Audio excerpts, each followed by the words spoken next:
Mike Sibley, leader of the James Moore manufacturing team. I'd also like to introduce Kevin Golden, one of my partners and members of the James Moore manufacturing team as well, to the broadcast.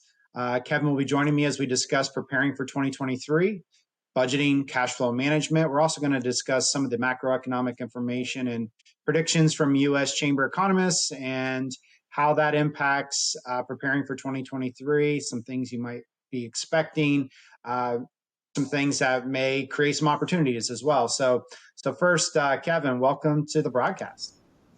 I appreciate it. Thanks, Mike. Thanks for having me. I'm excited to kick off this broadcast for the 2023 year. Yeah. So, all right. So, Kevin, let's jump into a little bit. We've been talking a lot, about some of the things going on in the economy, some of the macroeconomics. The U.S. Chamber put out some information. So, why don't you kick it off and just some of the things that we're hearing and seeing. Yeah, some highlights of what we're hearing about and been reading about recently is overall for 2023, there's a prediction in a drop in consumer spending, right?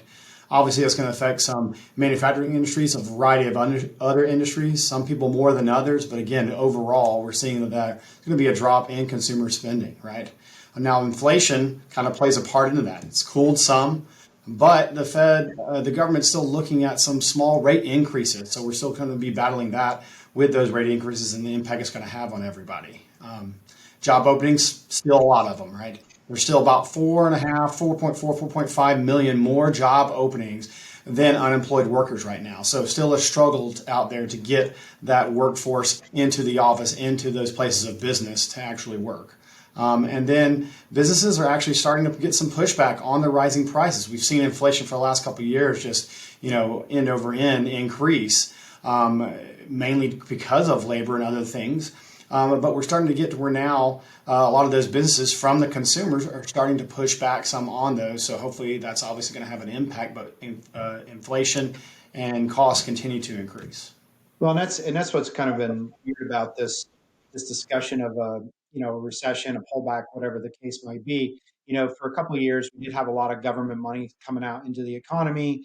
We had people saving money, but then as inflation just blew up, people, just reading an article in the Wall Street Journal the other day talking about the savings accounts, the money that people were being able to save from some of this, how much the economy was booming, really started taking a hit from inflation. And so, it's one of those things that how much is that going to pull back on some of the demand for consumer goods that are out there? Like you said, some manufacturers, in the healthcare area and others, they may not see as much of an issue as some in different industries that may be affected. But this is also kind of weird because, you were hearing a lot about the tech companies with layoffs. And, how's that going to impact? On the other hand, you've still got a lot of industries out there looking for workers. And so it's this kind of a strange dynamic, I think, in the economy today and some of the news that we're hearing. So, and I know a lot of manufacturers now, at least some of our client bases, have kind of stabilized a little bit, but always still looking for that help out there. And a great number of them still have a good amount of backlog that they're working off of. So it's, but you hear some of the CFOs, CEOs talking about, they're worried about CapEx spending. And so how, to some degree, sometimes I think it's a self-fulfilling prophecy. You hear about all this stuff in the news. So people slow down their spending, and next thing you know, here we are. We're in a recession, or heading towards a little bit. But some of the economic news has still been positive out there, so it's this really strange dynamic. Yeah, no, definitely, and I think too, one thing that you're going to see continue to battle are those margins, right?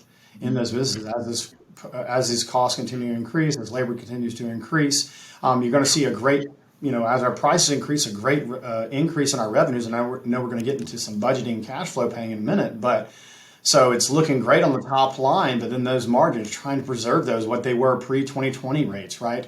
And increase and grow from there.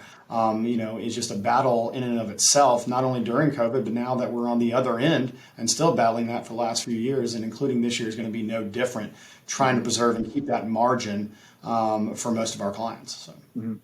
Yeah, and I think one of the things that's interesting, and this leads right into using a budget to help understand where your year is going to go, is when you listen to the CEOs of these big tech companies.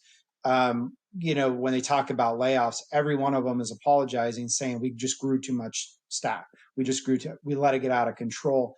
And I can think back to 2007, 8, and 9, when companies were going through that recession, and a lot of the feedback was we just got fat. When revenues are increasing, when things are going up, it's easy, and maybe you lack capacity. Some of it, try and add people, just try and add. And you're so busy, you're not taking the time to look at how can we do this more efficiently? How do we do it? How do we eliminate some of the waste? How do we do things better? Maybe we can generate some more throughput without so much of adding and adding and adding, and get to the point where if we do have a little bit of a pullback, we see business decline a little bit, you can manage that a little bit easier than maybe having to let people go. Because like you said, with margins, prices, there are still raw material prices going up in certain cases, and continuing to push on price increases is challenging for some. I know for sure. Well, and like you mentioned, sometimes in this day and age where this weird labor dynamic, some of those answers aren't just to trim it up, right? It's to use what you have more efficiently, because you can't just easily go out there and get the next worker anymore, right? Mm-hmm. So again, it's taking a harder look at what do we have and how can you use that better, right? Mm-hmm. Not necessarily Right. just cutting costs. Use better your resources, your tools, your people that you have to then increase those margins and get more utilization out of what you have. Absolutely. So let's jump into the budgeting side of things. It's the end. It's end of January, beginning of February. We're 1 month into the year, but it's not too late to really be taking a look at your budget, preparing a budget, and why use a budget? Well, it's just a guide. It's one of those things that we're just sitting here talking about margins possibly going down, labor costs going up, things like that. Well, what does that mean from a bottom line impact? Sometimes just because revenue is going up doesn't, if you're not managing some of these other costs, then it's one of those things that you can actually be less profitable, right?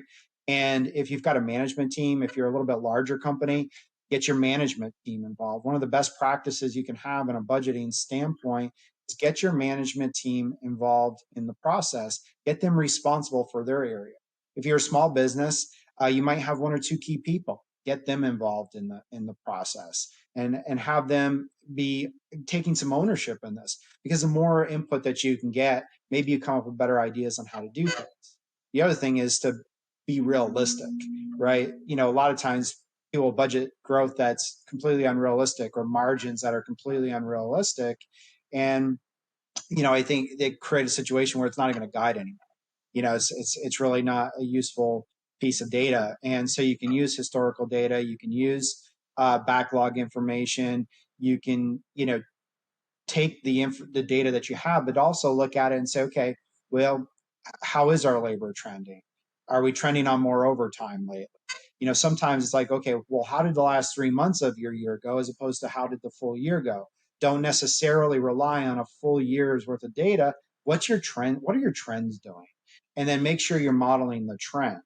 Or if the trends are going the direction you didn't expect, then say, okay, what am I going to do to be different than these trends? And by putting that information in there, it gives you a big picture look at, um, you know, gives you information to be able to make decisions. And that's what this is all about, is making decisions on the information that's presented to you, and comparing to actual, right? And so taking that information and saying, okay, I thought January was going to do this. We did that. Where did we go off? Or, hey, where were we better? And using that to then shape the rest of the year. Each year you update, each month, each quarter, semi-annually, you get to that point where you're really working with good information. Well, and you hit the nail on the head, right? That budget is really a guide. It's to point us in the right direction, say, and like you said, okay, this didn't go the way we want. Does it make sense, right? First of all, does that make sense that it didn't, Mhm. based on what I'm seeing in my everyday job, not just what the numbers are telling me, but that makes sense. And then gaining that understanding of why it went, right? So you can gain a lot from experience and knowledge, and you're only going to get that if you're doing this on a regular basis, right? Not waiting until there's an event. Oh, it's tax time. Oh, it's time to report to the bank. Oh, it's time to report to whomever, my owners, my leadership group.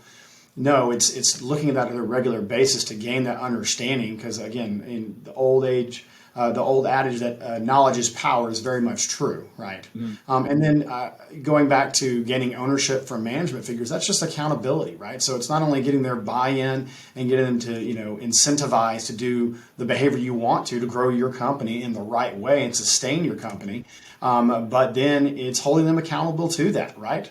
Whether that's people affecting you on the outside in or your own management team inside, right? And vice versa, them holding you accountable as the business owner, as the leader, right?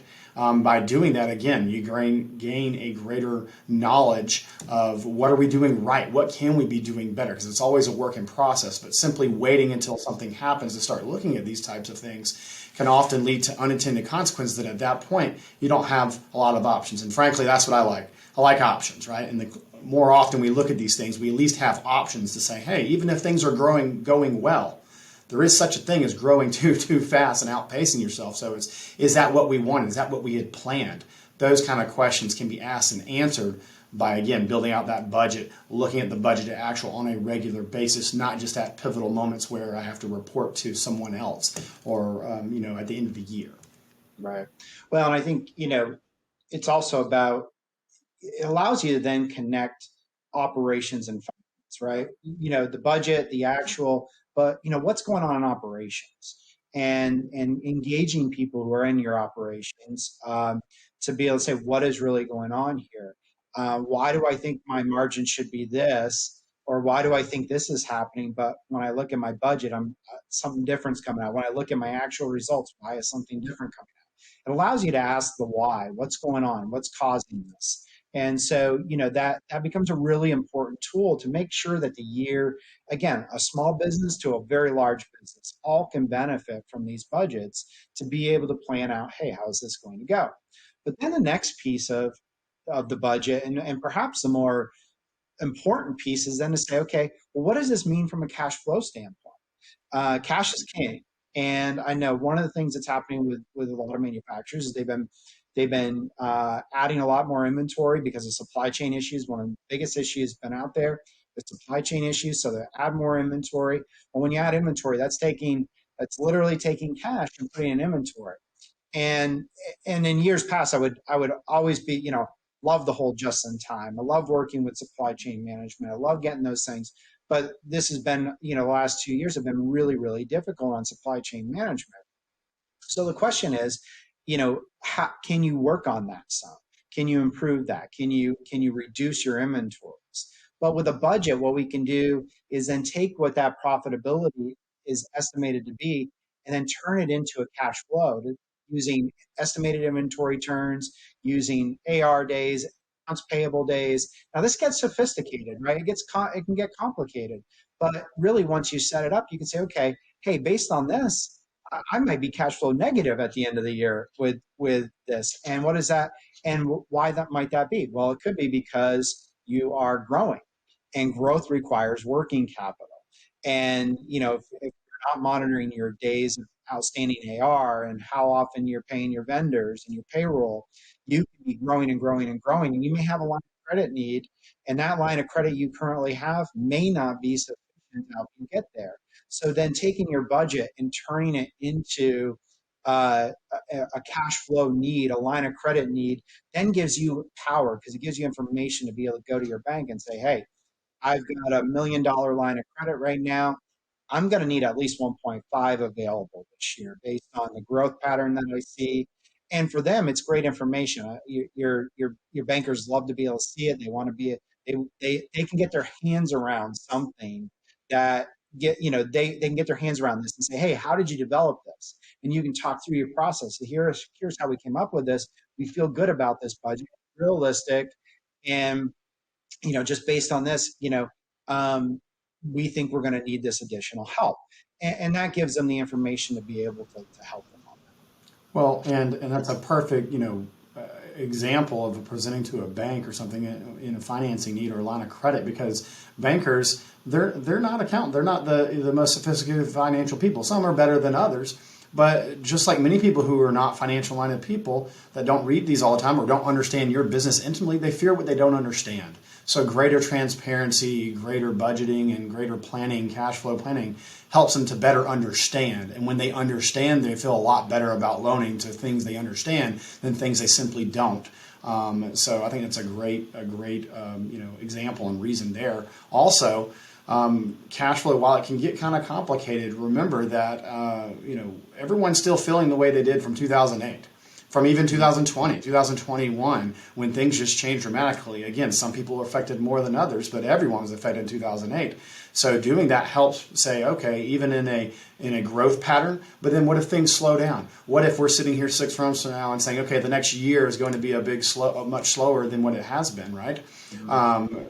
Again, cash flow planning now helps you to say, okay, well, what am I going to do? If I need to pivot like we all did in 2020, what am I going to do? And makes those conversations a lot easier, not easy, but easier, as you're more prepared for events that may occur, whether those be to your benefit or not.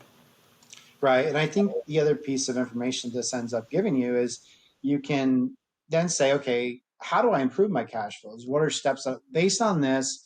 I'm not liking what I'm seeing. Okay, well, let's go review our customer and our receivable list. Who's paying late? Are they paying late consistently? What can we do to improve that?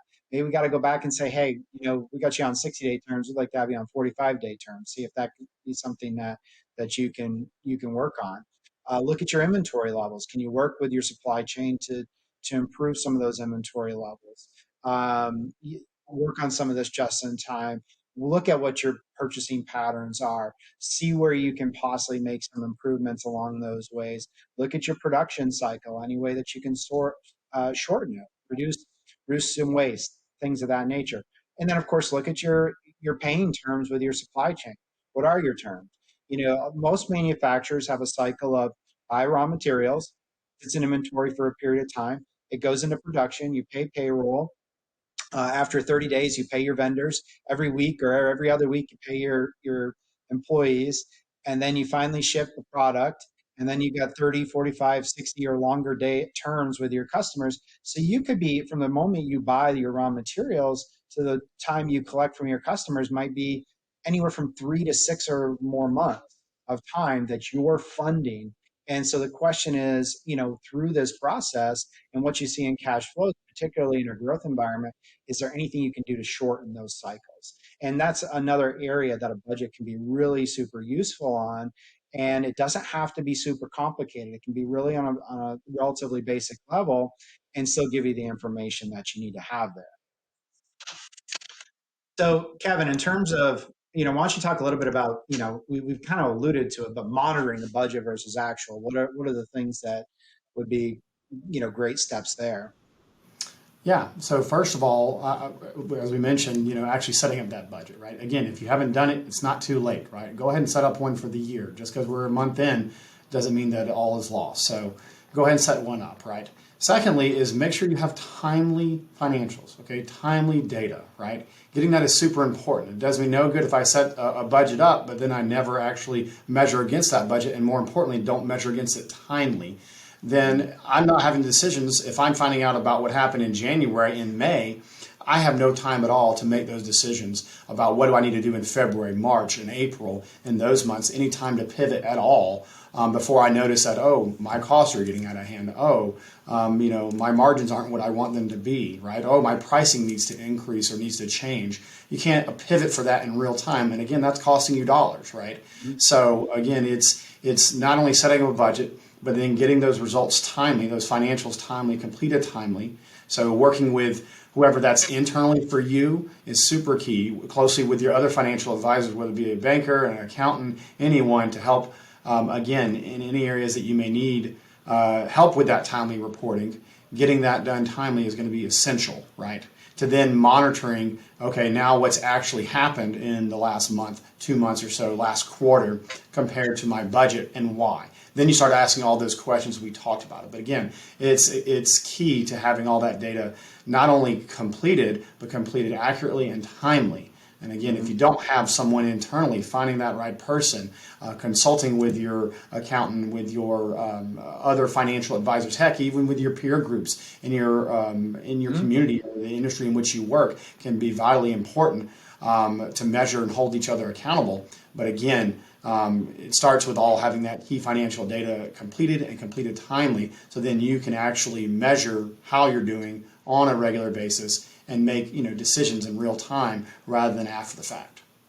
Yeah, Kevin, actually, that was a great point about comparing to a lot of manufacturers are members of associations that are specific to their industry. And if you are, a lot of times there's good data points out there. And even if you're not, there's general manufacturing data points and benchmarks. We do that all the time. We pull out benchmarking data and information. It's a great way to do. The last thing I'd say, just because Kevin covered that so well, is, this is where you can also engage your team. Whether it's a very small team, whether it's a very large team, engage them in the results and engage them in saying, okay, this is what we thought was going to happen. This is what happened. How do we get better at this? Or where do we go off? Or, hey, why did we do better? Why were we 50% of our budget for this month? That's great. Did we over budget, or are we missing an expense that's going to hit us down the road somewhere? Are we deferring maintenance that we should be doing to do better on the budget? Or, what are our misses there? So it can go both ways, the good and the bad. It's just making sure that you understand the why behind it. So super important to go through all of this. And so again, we recommend using a budget. We recommend turning it into a cash flow projection, but be realistic, get your team involved. And then, like Kevin said, get timely financials and measure against yourself and see where you're going. And I think with that'll allow you the opportunity to be prepared and be responsive. And you can be proactive as opposed to reactive, which puts you in a better leverage point. So with that, Kevin, thanks for joining me for the first time. Looking forward to having you on each month to talk through different topics. It's a great conversation to have. So appreciate your input on that as well. Yep. Thanks, Mike.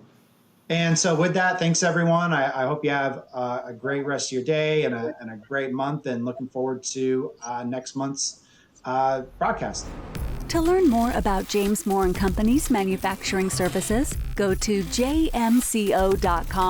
And don't forget to subscribe to our More on Manufacturing series to receive updates when new videos and podcasts are released. If you'd like to be a guest, or if there's a topic you'd like to see covered on a future episode, contact us on our website. You can also follow us on social media for more news as the landscape on manufacturing continues to rapidly evolve.